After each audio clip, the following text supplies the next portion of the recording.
Welcome to the RealTea podcast, brought to you by Tennessee Realtors and sponsored by Rule First, helping you live closer to what matters. I'm your host, Angela Shields. This podcast is created for Tennessee Realtors to get the tea on all things real estate in Tennessee. We'll bring you engaging conversations with esteemed guests in the real estate industry and cover a wide array of topics, including current events, governmental affairs, education, and legal updates.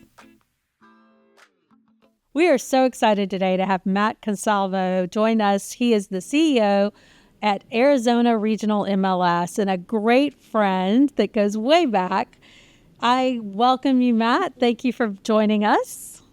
Thank you for inviting me. I'm glad to be here and looking forward to chatting about MLS for a bit. Absolutely. It's a hot topic. But before we begin, we have a tradition on the RealTea podcast. We ask all of our guests, what is in your teacup? What is in my teacup? Yes. What do you take in your teacup? Tea. You drink tea? What kind of tea? Earl Grey. Ooh. Also, sometimes Constant Comment. Oh, I haven't heard of that one. What is that? It has a little bit of an orange spice to it. Quite flavorful. It goes back to my college days. I drank a lot of tea in college. I don't drink coffee much, and I always drink a lot of tea. But what's in my other cups is whiskey, because I enjoy a good whiskey, and my wife and I enjoy it together, and we have a whiskey room. Oh, wow. Everyone needs a hobby, and we have about 200 open bottles, and we have a lot of friends who like to stop by. So the next time you're in Tennessee, we need to make sure you get some good whiskeys. Oh, absolutely. I have some on the shelf, but I'm always room for more. There you go. There you go. Okay, so you are, in my opinion, an MLS guru. So that's why we always turn to you when it comes to MLS. We know you know your stuff when it comes to MLS. So I want to start out with the very first question and have you tell us about how the MLS system has evolved over the years, because I know you've been with MLS for a very long time. Yeah, that's a huge question. We could spend 2 days on that topic, but I'll give the 40,000-foot overview.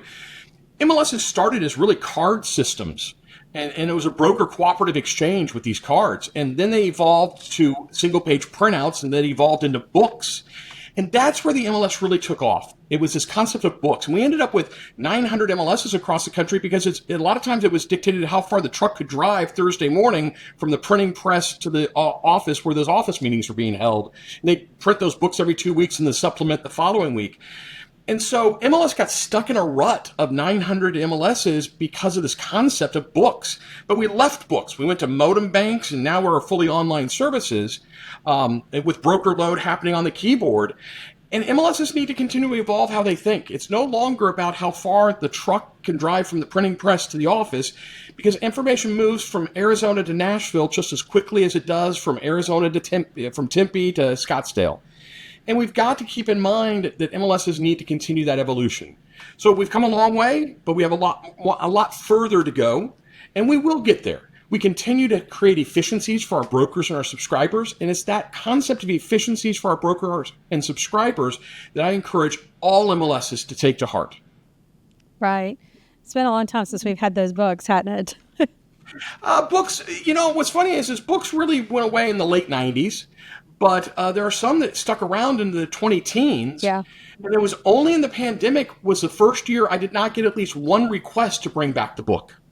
So I got requests all the way up to 2020 from some of our subscribers to bring back the book, and I just haven't heard it much since. But yeah, it's been a while, but it is part of our legacy. Yeah. So in your opinion, what are some of the key benefits that the realtors and the home buyers and sellers, I would say, gain from having the MLS? The MLS creates a network effect with all this data. And if you have the coverage of the data, it gives a repository that gives great transparency and clarity to buyers and sellers. That's the benefit of it. MLSs rarely compete in geographical markets because it's inefficient. It's that completeness of the data that gives the clear picture for the buyer to see what's available and for the seller to understand how to market and price their property in conjunction with their agent. Right. It's a big information communication tool for everybody to have the accurate information. Yeah, accuracy is the key. If the data is garbage, the tool's inefficient for everyone. You have to make sure that every MLS focuses their efforts on data integrity and data accuracy. At ARMLS, we take that to heart deeply. So much so that we have a fine structure in place. We have a whole lot of things we won't fine on because it doesn't harm the data. You got something wrong, we'll fix it with you and move on. But there are some things that harm the data. And when you harm the data, we take that seriously and we do have a fine structure in place. And I'm proud to say that our leadership and our organization many, many years ago decided we wanted great data, but didn't want to find money ever. So we set up a method to donate that money each year. We put part of it into a Realtor Disaster Assistance Foundation administered by the state. We put part of it into an educational scholarship at Arizona State University. We take the last third and spread it around to a couple different charities each year with down payment assistance program, home buyer programs, those types of things.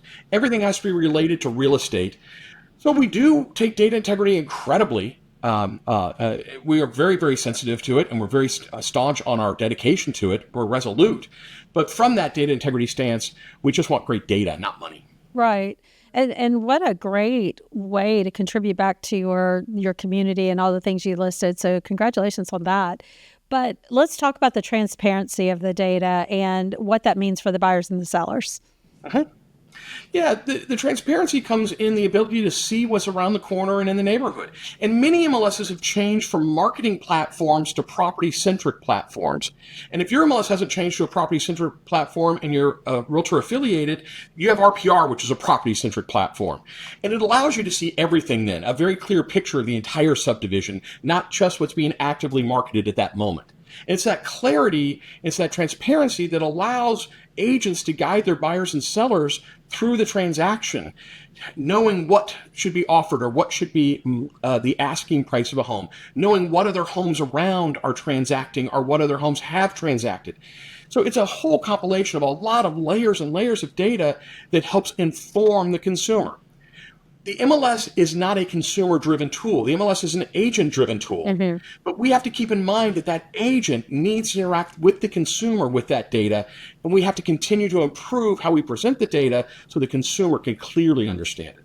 I love that you brought up RPR because so many MLS models are starting to go to the MLS-only membership. Maybe you don't have to be a member of the Realtor organization to join, but RPR is a Realtor membership benefit. So I love that you brought that up because that is such a valuable tool. It's a very valuable tool. Arizona Regional MLS has allowed MLS-only membership since 1996. Mm-hmm. That is not an uncommon practice for us. And there are certain things that when we provision MLS-only memberships, they don't gain access to, and that is one of them. Right. And it's a tool that is so deeply rooted in data. It was founded back in 0809, and they've just made improvements every year. And the greatest improvement they made lately is a picture into the commercial aspects. Mm-hmm. Whether you deal with commercial or not, it's not important, but knowing where commercial's happening around your farm area is very valuable. Where I live, there's a very large piece of land that I drive by 3, 4, 5 times a week. And only because I follow data so much did I learn that it's going to be a huge, massive project that I'm very excited about what it's going to bring to the neighborhood. And that type of data you'll find in RPR. You'll find what's happening in those.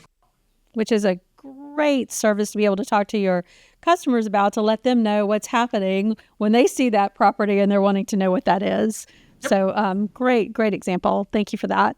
So let's talk about MLS policy, and particularly about the delayed marketing, exempt listings, and its impact for realtors. So a lot of people are asking questions about that. There's a ton of questions about it, partly because it's a mouthful and it's confusing what the intent was. Right. And so I think the MLSs, they could tell a better story by sharing what the intent of this is. So roll back the clock to 2019, and clear cooperation policy is voted on. And the clear cooperation policy says if you're publicly marketing it, it has to be in the MLS if you're a member of the MLS. And if you're not publicly marketing it, just keep it a secret to your sphere, and that's okay too. That's called the office exclusive policy. The office exclusive policy still exists. But when you take a billboard up on a highway, when you put a big sign in the front yard, when you put spotlights swirling around, it's time to tell the MLS that property is listed so that the MLS can inform all of our agents, going back to that network effect and that transparency piece. So when clear cooperation was voted in, there's many in the industry who ask, hey, when are we going to come up with a coming soon status or a delayed marketing status? When are we going to come up with some rules to create consistency?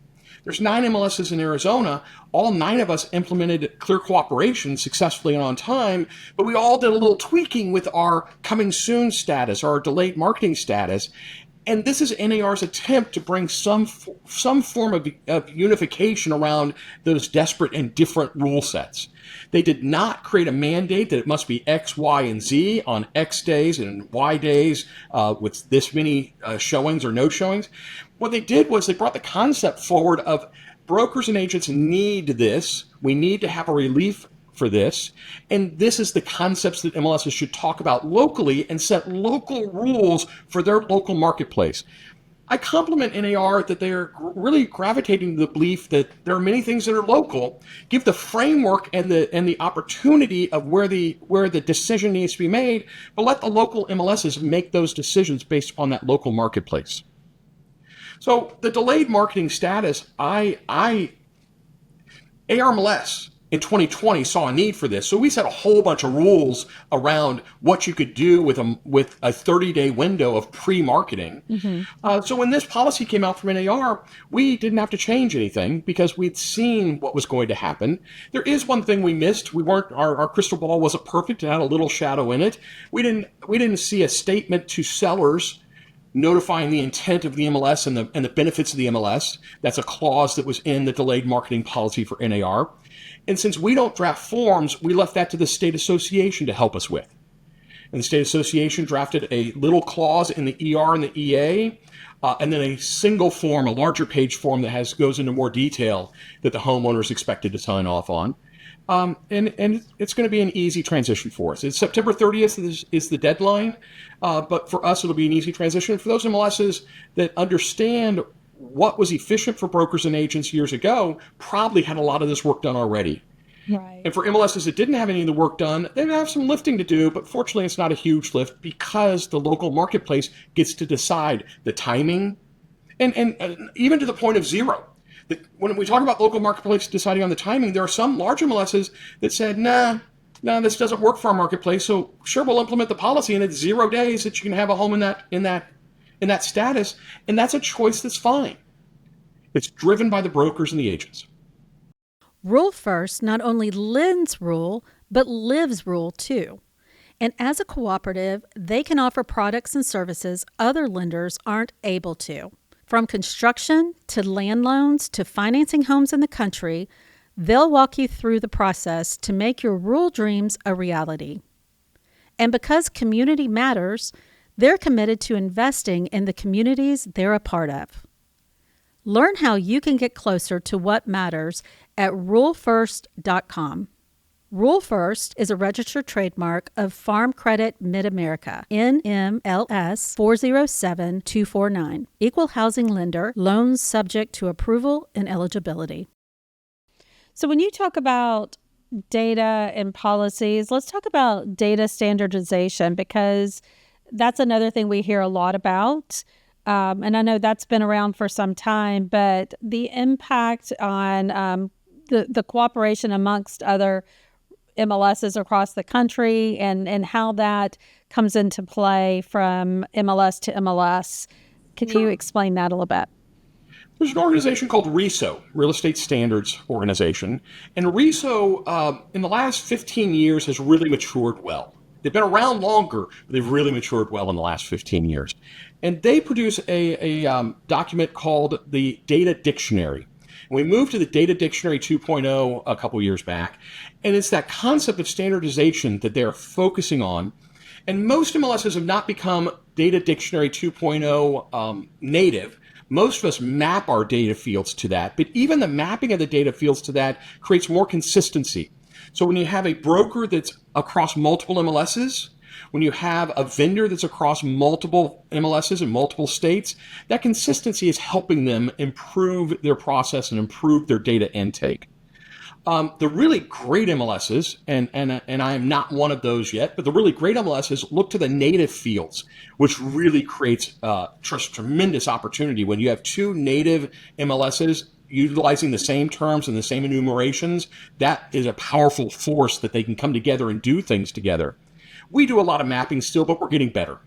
We are in the midst of changing our bathroom enumerations to the RESO native.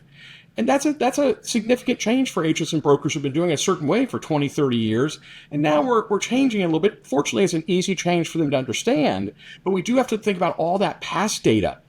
We have to make sure that we don't break the link to all that past data, because we want our agents to still be able to record and use that in statistical purposes and statistical tools. That's why we're not racing fast to the end of this finish line. But every MLS is working a little bit more each time that they touch their data to get more native. And if we were to take what we've learned for the last few years on this data dictionary topic, it allows us to transport data and share data differently than we ever have. And anyone who's listening to this that follows some of the national headlines on our space sees that we have major, large metro areas sharing data with each other. Some of it, I don't know if it makes sense to me, but I'm impressed that some of my peers from California to the Midwest to Florida are exchanging data in a way that just helps tools and understanding of the marketplace. And when you talk about shared data, talk about the benefits of why markets might share data. They share data hopefully for referral purposes. That's one of the great benefits of the RPR platform is it has all the properties in there. And if you have a family member or a friend who's moving to another area, you can research that market and try to find a good referral agent for them.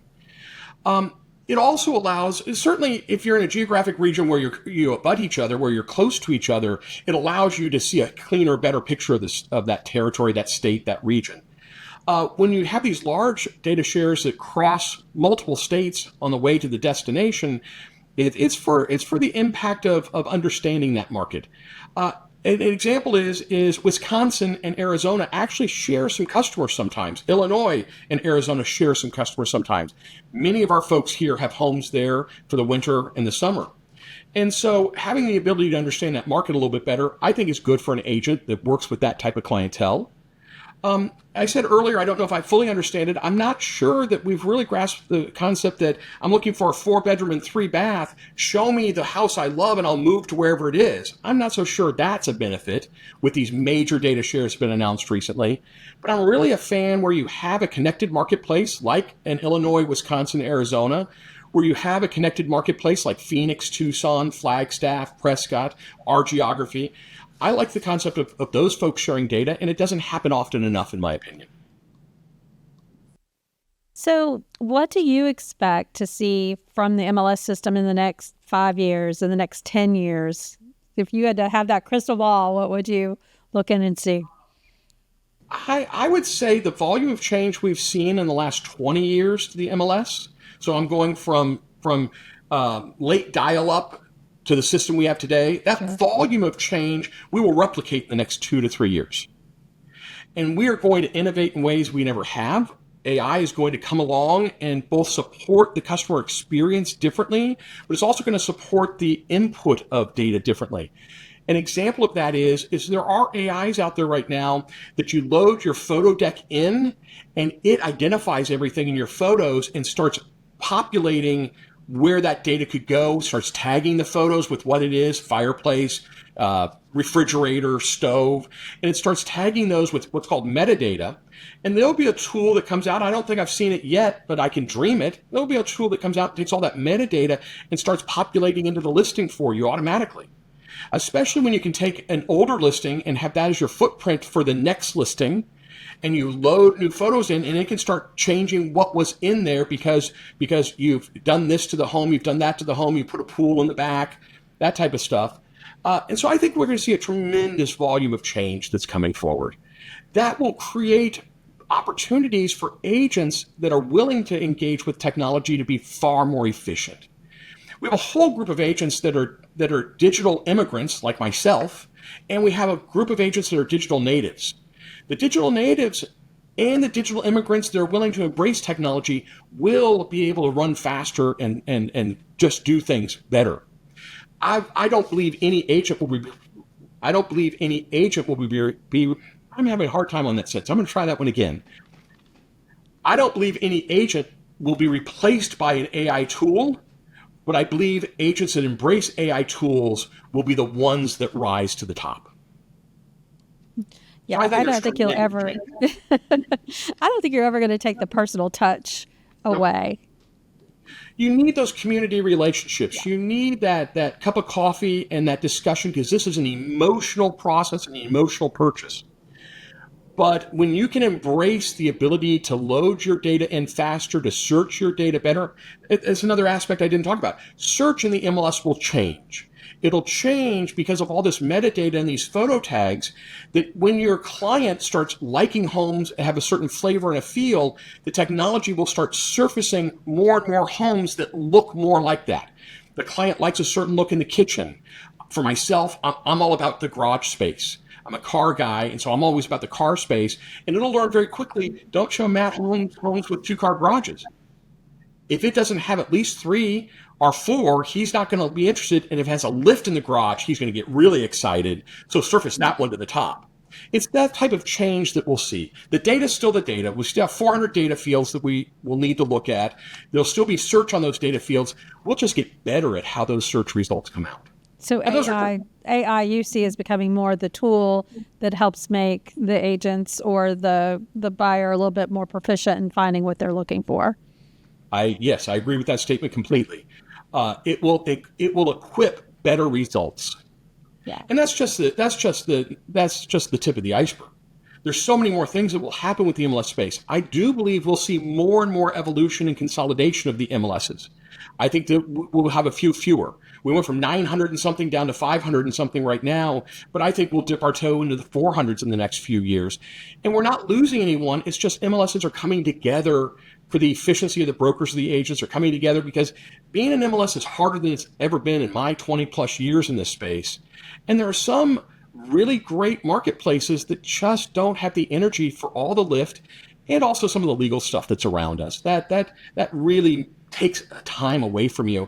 And so I think there are more and more MLSs that'll talk to each other about how they partner, and some of them will merge, and some of them will just partner on tools to give a better experience to agents.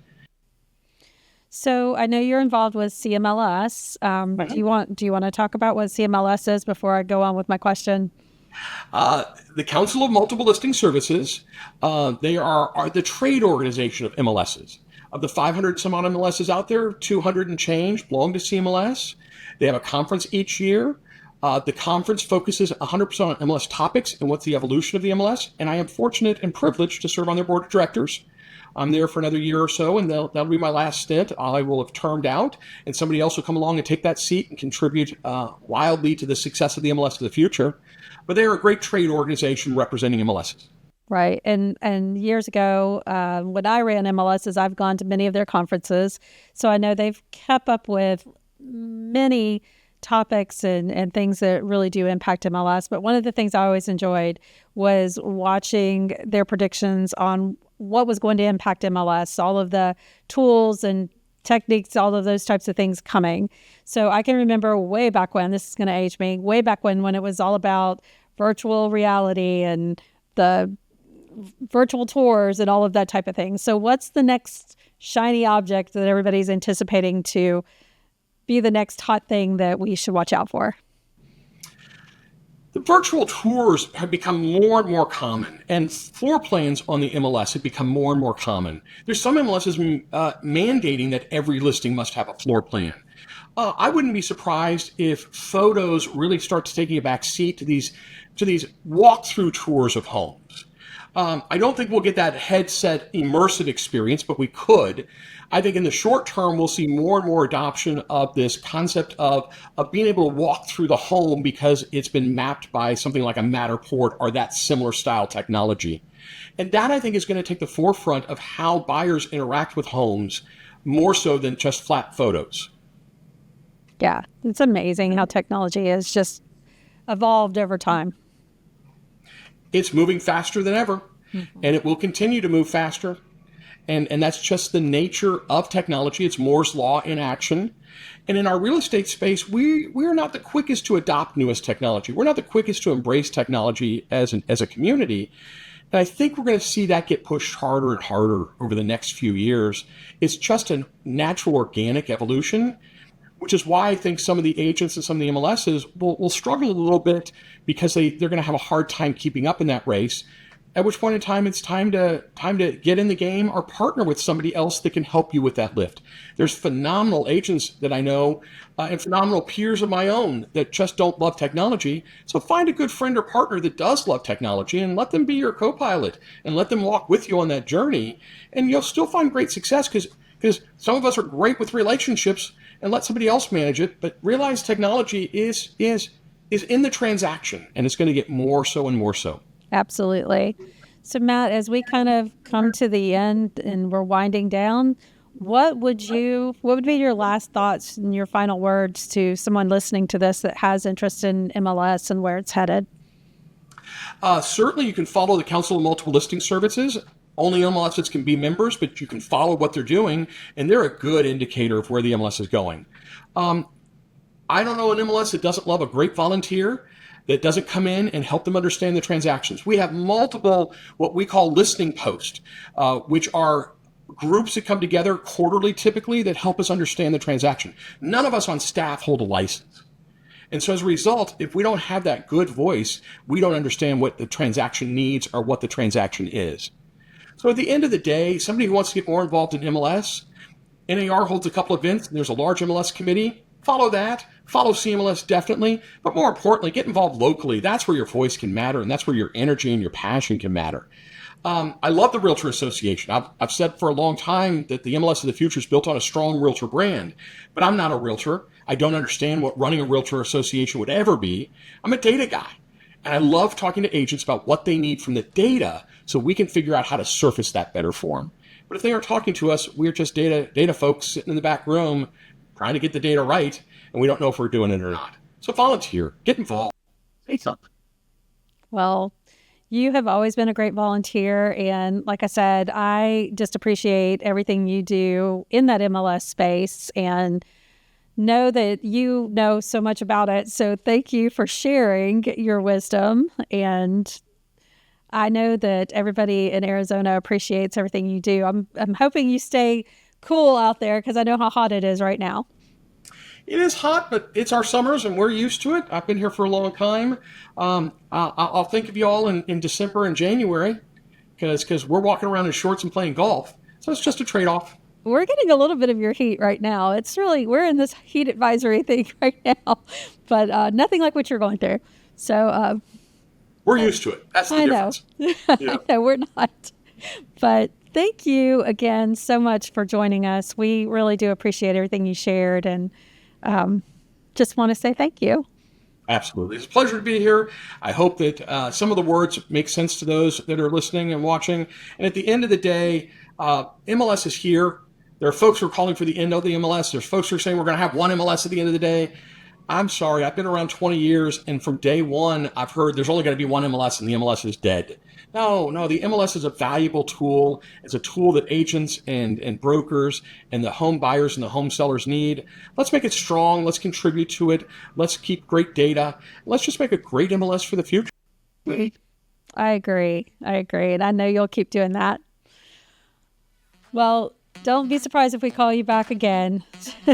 Happy to join anytime there's an opportunity. Thank you. Thank you very much. Thank you all for joining us today on the RealTea podcast.